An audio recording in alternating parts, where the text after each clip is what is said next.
ଏକାଧିକ ବିବାହ ସର୍ବନାଶର କାରଣ।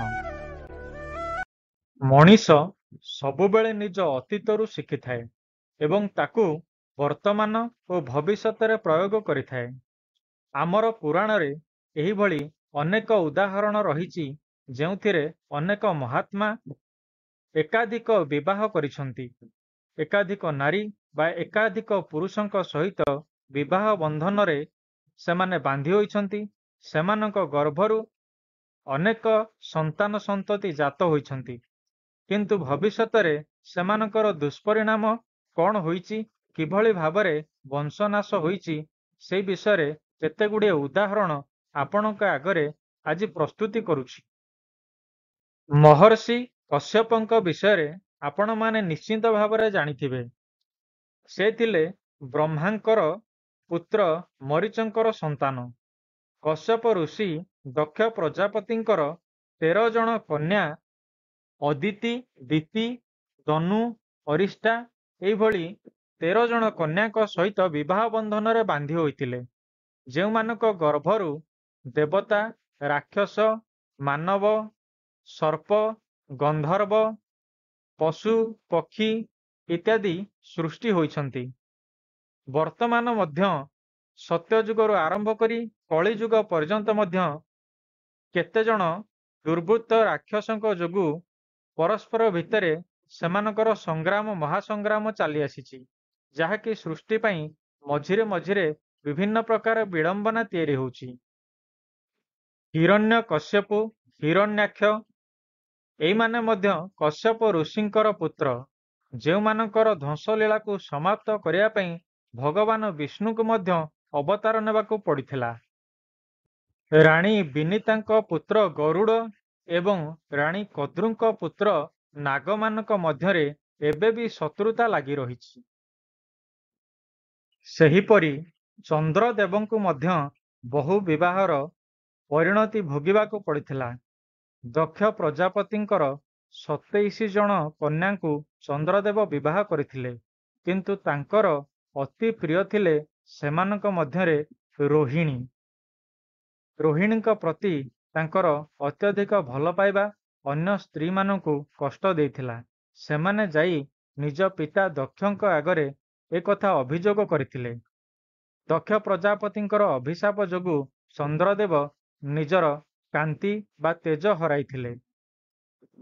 ଏହାର ଆଉ ଗୋଟିଏ ବିଷୟ ମଧ୍ୟ ଉଲ୍ଲେଖ ଅଛି ଯେ ଭଗବାନ ଶ୍ରୀ ଗଣେଶଙ୍କୁ ତାଙ୍କର ହାତୀ ମୁଖ ପାଇଁ ପରିହାସ କରିବା ଯୋଗୁଁ ମଧ୍ୟ ଚନ୍ଦ୍ରଦେବଙ୍କୁ ଅଭିଶାପ ମିଳିଥିଲା, ଯାଦ୍ୱାରା ସେ ତାଙ୍କର ତେଜ ହରାଇଥିଲେ।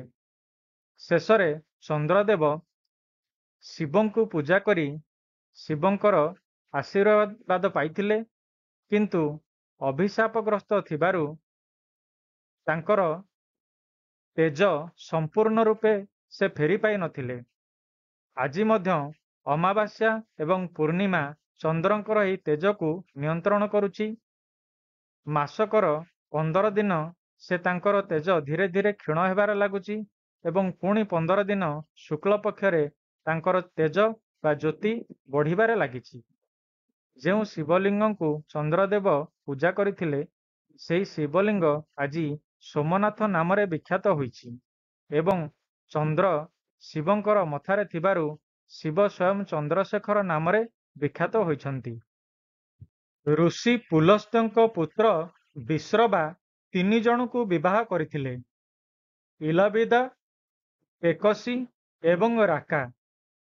ପ୍ରତ୍ୟକ୍ଷ ଭାବରେ ସେ ଅସୁରମାନଙ୍କ ବଂଶ ବିସ୍ତାର କରାଇଥିଲେ। ଇଲବିଦଙ୍କ ଗର୍ଭରୁ କୁବେର ଜନ୍ମ ହୋଇଥିଲେ। କେକଶୀଙ୍କ ଗର୍ଭରୁ ରାବଣ, କୁମ୍ଭକର୍ଣ୍ଣ, ବିଭୀଷଣ ଏବଂ ସୁପର୍ଣ୍ଣଖା ଜନ୍ମ ହୋଇଥିଲେ।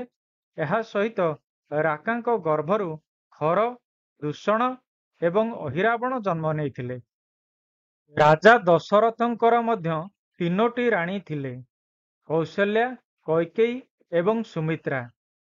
କିନ୍ତୁ ପରିସ୍ଥିତି ଏହିଭଳି ହେଲା ଯେ କୈକେୟୀ ନିଜ ପୁତ୍ର ଭରତର ସ୍ୱାର୍ଥ ପାଇଁ କୌଶଲ୍ୟାଙ୍କ ପୁତ୍ର ରାମଚନ୍ଦ୍ରଙ୍କର ବନବାସ ଏବଂ ଭରତଙ୍କର ରାଜା ହେବା ଏହି ଷଡ଼ଯନ୍ତ୍ର ରଚିଥିଲେ, ଯାହାର ପରିଣାମ ସମ୍ପୂର୍ଣ୍ଣ ରଘୁବଂଶକୁ ଭୋଗିବାକୁ ପଡ଼ିଥିଲା।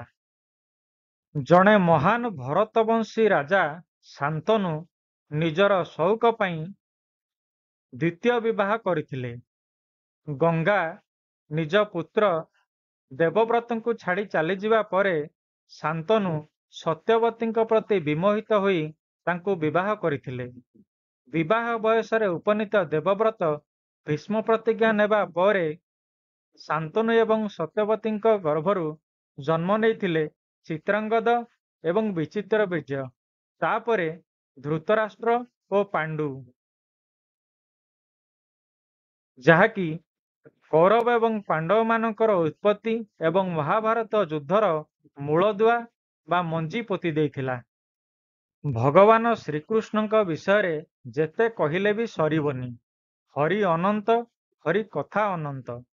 108 ଜଣ ରାଣୀଙ୍କୁ ବିବାହ କରିଥିଲେ।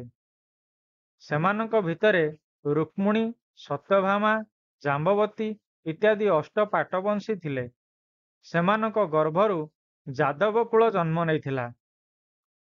ଯଦୁବଂଶୀମାନେ ପରସ୍ପର ଭିତରେ ସୋମରସ ପାନ କରି ହଣାକଟା ହୋଇ ମରିଥିଲେ। ଶ୍ରୀକୃଷ୍ଣଙ୍କ ପୁତ୍ର ବୋଲି ସେମାନଙ୍କ ଭିତରେ ଯେଉଁ ଗର୍ବ ଅହଙ୍କାର ଥିଲା, ଶେଷରେ ତାର ପରିଣାମ ସ୍ୱରୂପ ବଂଶ ଧ୍ୱଂସ ପାଇଥିଲା। ଏପର୍ଯ୍ୟନ୍ତ ପୁରୁଷମାନଙ୍କ ବିଷୟରେ ଶୁଣିଲେ। ଏବେ ଜଣେ ମହିୟସୀ ମହିଳା ଦ୍ରୌପଦୀଙ୍କ ବିଷୟରେ ଜାଣିବା। ଦ୍ରୌପଦୀ ମଧ୍ୟ 5 ଜଣ ପାଣ୍ଡବଙ୍କୁ ବିବାହ କରିଥିଲେ। ପରିଶେଷରେ ପଶା ଖେଳ, ଦ୍ରୌପଦୀଙ୍କର ବସ୍ତ୍ରହରଣ ଏବଂ ମହାଭାରତ ଏସବୁ ଯୁଦ୍ଧ ହୋଇଥିଲା। ବନ୍ଧୁଗଣ, ଏସବୁ ଥିଲା କେତେଗୁଡ଼ିଏ ଉଦାହରଣ। ପୁରାଣରୁ ଆମେ ଏସବୁ ଜିନିଷ ଶିଖିବାକୁ ପାଉଛେ ଯେ ଯେତେବେଳେ କୌଣସି ବ୍ୟକ୍ତି ବା ଚରିତ୍ର ନିଜର ମାନସିକ, ପାରିବାରିକ, ସାମାଜିକ ଆନନ୍ଦ ପାଇଁ ବହୁ ବିବାହ କରୁଛନ୍ତି, ନିଶ୍ଚିନ୍ତ ଭାବରେ ତାର ପରିଣାମ ସ୍ୱରୂପ ତାଙ୍କର ବଂଶନାଶ, କୁଳନାଶ ଏବଂ ସର୍ବନାଶ ହେଉଛି। ପରସ୍ପର ଭିତରେ ଝଗଡ଼ା କରି ସେମାନେ ନିଶ୍ଚିନ୍ତ ଭାବରେ ବିପଦ ଏବଂ ସର୍ବନାଶକୁ ନିମନ୍ତ୍ରଣ ଦେଇଛନ୍ତି।